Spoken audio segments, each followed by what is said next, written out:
Of all of the stories we covered on this channel, today's story is one of the most terrifying because it asks a fundamental question. What happens when the most terrifying darkness hides behind the most welcoming smile? You're going to hear about a man who built a successful business, charmed his community, and even entertained children at parties. But beneath that mask of the smiles and the civic responsibility was a meticulously crafted psychological defense mechanism. By the end of this analysis, you'll understand a clinical framework that allowed one man to separate his self-image from his heinous actions. What you find out about the true pathology of this killer will leave you questioning how well you truly know anyone. Welcome. I'm a licensed professional counselor, and I talk about the psychology behind the crimes. Today, we're analyzing a case that's deeply complex due to the extreme duality of the perpetrator's public and private life. Without further ado, let's pull back the curtains and unravel the disturbing psychological layers of this case together. This is the story of John Wayne Gacy. Imagine two individuals occupying the same physical body, where one is a pillar of society and the other is a predator lurking in the deepest shadows.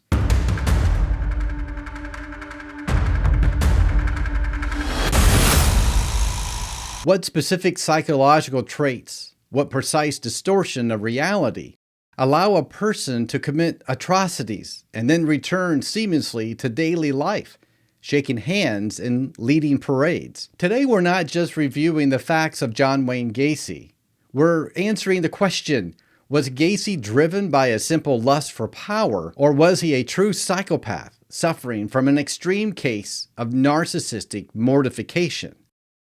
As an LPC, I'll break down the subtle yet critical differences between those motives and explain his actions and his ultimate downfall. And you'll get the full clinical breakdown towards the end of this video, including a look at the specific traits that fueled his deceptions.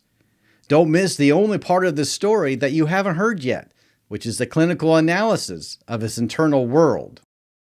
We can't understand a predator without first examining the construction of the child. Gacy was born in 1942 in Chicago, Illinois, and his early years were dominated by a single powerful psychological force, his father. Gacy's dad was, by all accounts, an abusive alcoholic who ruled the household with a mixture of physical violence and relentless psychological humiliation.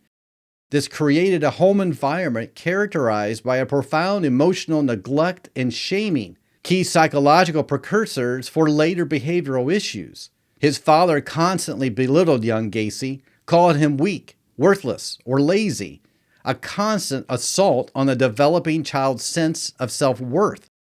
This toxic dynamic taught Gacy a dangerous lesson. Affection and acceptance were conditional, and the only way to avoid pain was to maintain absolute control over his appearance and his environment. And a significant physical event cemented his sense of shame and inadequacy. Gacy was diagnosed with a serious heart condition in his early teens. This condition forced him to be bedridden for a period, which only intensified his father's cruel mockery, labeling him a sickly invalid. Being physically weakened and socially isolated at a critical development stage created an internal wound, what clinicians refer to as narcissistic mortification. This type of mortification was a threat to the fragile, grandiose self-esteem of a developing personality, and the individual often compensates by creating an inflated, impenetrable false self with an intense need to overcome that feeling of powerlessness by asserting total, overwhelming control over others. Gacy learned to hide, to perform, and most importantly, to lie about who he was and how he felt. As Gacy entered adulthood and married his high school sweetheart, he began to actively construct a facade that he believed would finally earn him the respect and admiration his father had withheld. He moved to Waterloo, Iowa, and quickly established himself a successful chain of Kentucky Fried Chicken restaurants. This outward success was critical because it provided the first major source of what we call narcissistic supply, validation, admiration, and status from the community. He immersed himself in civic life, joining the JCs, the Leadership Development Organization, and quickly rising to prominence within the group. This was a classic display of covert narcissism, transforming into overt grandiosity, using community service not for altruistic reasons, but as a means to inflate and defend his ego. He was active, successful, and well-liked, creating the ultimate psychological smokescreen that actively repelled any suspicion of his true nature. But behind the new marriage and the public success, the core issue of control and sexual deviance fueled by those early traumas had not been resolved. The mask was beginning to slip in private, foreshadowing the horrific crimes to come.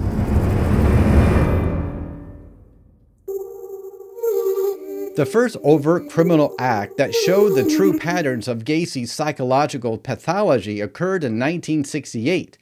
Revealing the high-functioning nature of his antisocial personality traits. When in Iowa, he was charged with sodomy and assault after having sexually assaulted a 15-year-old employee, showing a pattern of exploiting positions of power and authority. This was not a crime of passion. This was a calculated use of his influence as an employer to lure a vulnerable person, a clear precursor to his later M.O. He was convicted and sentenced to 10 years in the Iowa State Penitentiary, but he was paroled after serving only 18 months, which reveals an early failure in the justice system to recognize the depth of his psychological issues.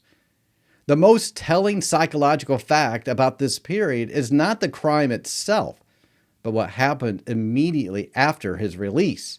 Gacy returned to Chicago and almost instantly resumed his meticulously crafted life, demonstrating a remarkable ability to compartmentalize and show a complete lack of remorse.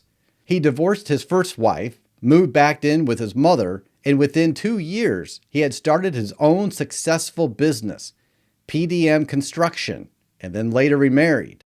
This rapid, successful re-entry into society after a serious conviction is a textbook example of high-functioning psychopathy. He was able to manipulate social systems, deceive new business partners, and win the trust of a new spouse, all while continuing his secret life. The facade was now stronger than ever, complete with his new and most chilling public persona, Pogo the Clown. Why would a man capable of such violence volunteer to be a source of joy for children? The psychological answer lies in the ultimate expression of control and grandiosity. The power of a mask is absolute, and the ability to appear completely harmless grants him unrestricted access to the community's trust. This brings us to the main crime narrative that began to unfold in Chicago suburbs in the early to mid-1970s. Between 1972 and 1978, Gacy's compulsion escalated, and he began preying on vulnerable young men, many of whom were runaways or marginalized youth who would not be immediately missed or diligently searched for. His targets often lacked strong social support systems, which made them ideal victims for a predator seeking low-risk prey, a hallmark of a calculated instrumental violence. Gacy sought out individuals who reflected his childhood feelings of powerlessness, allowing him to reverse the dynamic and become the powerful one. He would lure them with promises of construction work, money, or sex, always exploiting a genuine need for connection or resource. He committed the ultimate act of betrayal of trust, which is deeply psychologically damaging to his victims. The vast majority of the murders occurred in his seemingly unremarkable ranch-style home, which housed his secret, horrifying lair, a cramped, low-ceiling crawl space beneath the house. This specific decision to keep the victims literally beneath his feet, buried on his own property, is profoundly revealing from a psychological perspective. This wasn't just about disposal.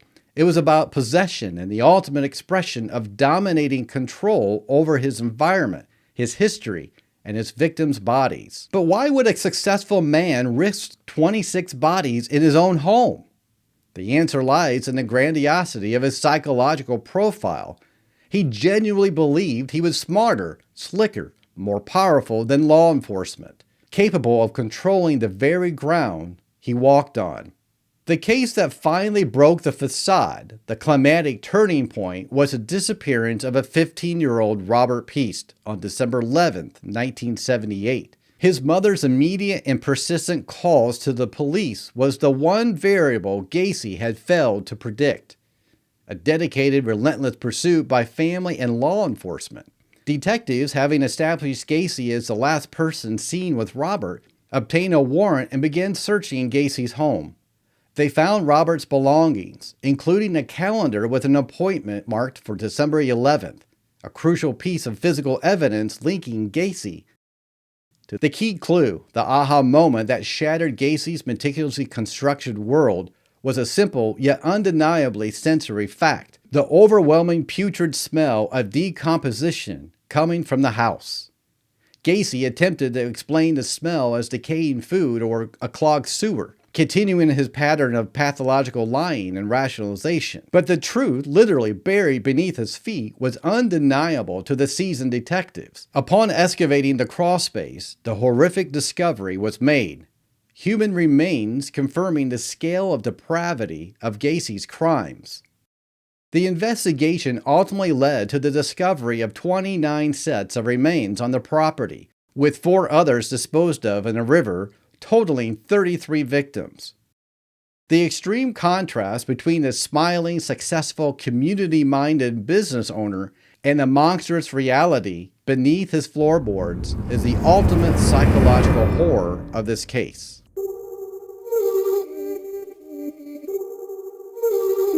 We have the facts and the narrative arc of the escalation. Now let's put on the clinical lens and conduct a deep psychological analysis this case demands. But before we do, if you appreciate this ethical deep dive into the mind of a predator, please take a moment to hit the like button. It generally helps YouTube share this important analysis and helps me to continue to produce this content. Before we begin this clinical breakdown, it's essential to remember that I am a licensed professional counselor, and what follows is my professional speculation, based on widely accepted psychological literature and public record of this case. It's not an official diagnosis. The psychological profile of John Wayne Gacy is highly complex, but his behaviors align most closely with diagnostic criteria for antisocial personality disorder, combined with severe features of psychopathy and narcissistic personality disorder. First, let's focus on psychopathy traits, specifically using the Hare psychopathy checklist. Gacy exhibited profound characteristics in both Factor 1, interpersonal affective, and Factor 2, lifestyle antisocial. In Factor 1, he was characterized by pathological lying, manipulating the police and his family until the very end, claiming innocence despite the physical evidence, a defense mechanism essential for preserving his inflated ego. He also displayed a shadow effect and complete lack of empathy, moving seamlessly from murder to community events without any visible signs of distress or remorse.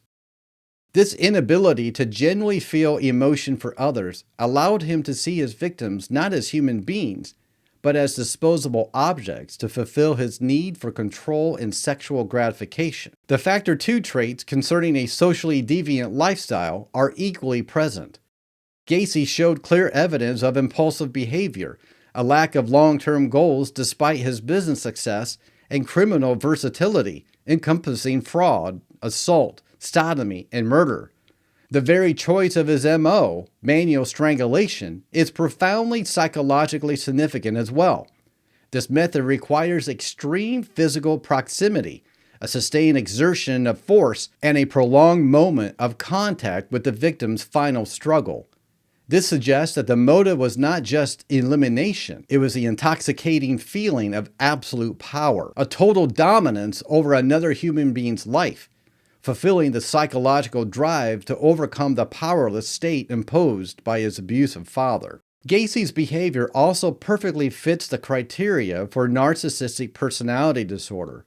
His whole life was a massive engine designed to sustain his grandiose sense of self-importance, evidenced by his obsession with status, political connections, and a successful business, all designed to mask the deep-seated shame from his childhood. The compulsion to bury the victims beneath the house rather than disposing them elsewhere speaks volumes about the narcissistic need for possession. The victims were essentially trophies, psychological extensions of his power that he needed to keep close, permanently tethered to his domain, a perverse reflection of his obsession with control over his personal territory and destiny. The psychological motivation for the entire spree was likely not solely sexual, but primarily power and ego defense.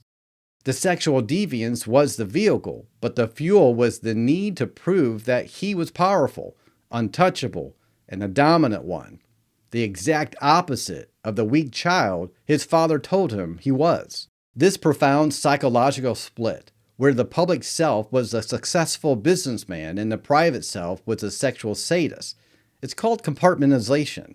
This defense mechanism allowed Gacy to operate for years. The psychological wall between the two identities was so robust that the public Gacy could genuinely deny the existence of the private Gacy, even to himself.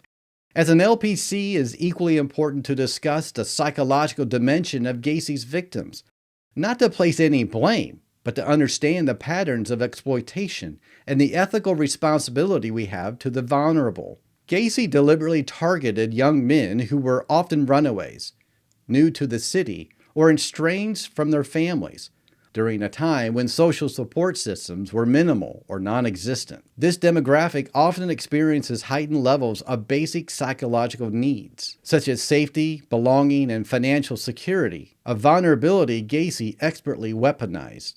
He didn't need to use force or elaborate schemes initially. He simply offered what they desperately sought: a job, a place to stay, or a genuine-sounding friendship, all while operating under the protective cloak of his community image.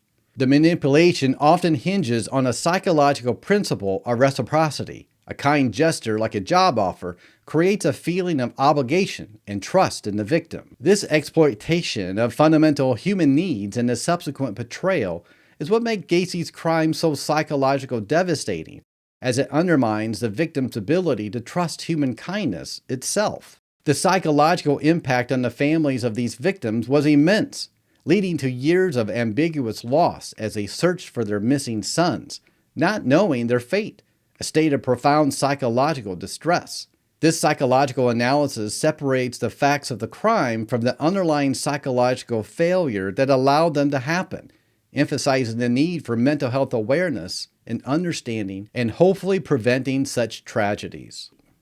The trial of John Wayne Gacy in 1980 was a massive spectacle that brought the full horror of his double life into public consciousness. His defense team attempted to argue that Gacy suffered from a mental disease or defect, but Gacy's methodical planning, his successful deception of authorities, and his calculated disposal efforts ultimately led the jury to reject this argument.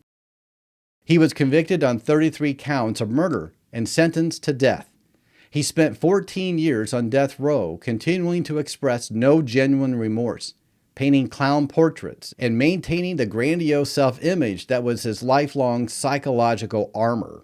John Wayne Gacy was executed by lethal injection on May 10, 1994, bringing a legal end to his reign of terror. The true resolution, however, belongs to the families.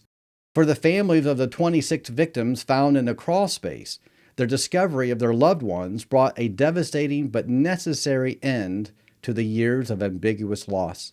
In 2011, the Cook County Sheriff's Office reopened the case for 4 of the 8 unidentified remains.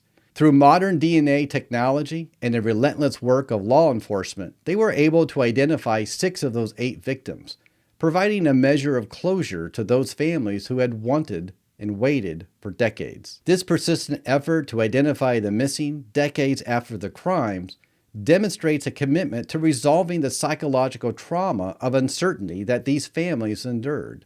The psychological lesson of John Wayne Gacy is that we must look beyond the surface, recognizing that the most dangerous psychological states are often hidden behind the most convincing facades of normalcy and success. The true crime is often less about the act itself and about more of the psychological failure to recognize the narcissism and the psychopathy that allowed the deception to flourish. The victims of John Wayne Gacy were young men simply looking for a connection, a job, or a moment of understanding in a confusing world.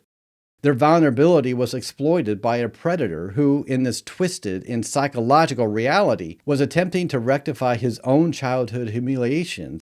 The legacy of this case is not just the horror of the numbers, but the ongoing need for compassion and vigilance in recognizing the signs of profound psychological danger beneath the mask. What do you think about this case? Was it odd to you that Gacy would dress up as Pogo the Clown? Did you know about this case and about Gacy's psychological traits? If you like the psychological of John Wayne Gacy, I think you'll love this next video on yet another serial killer. See if you can spot similar psychological traits in these killers. Thank you for watching, and until next time, stay curious, stay safe.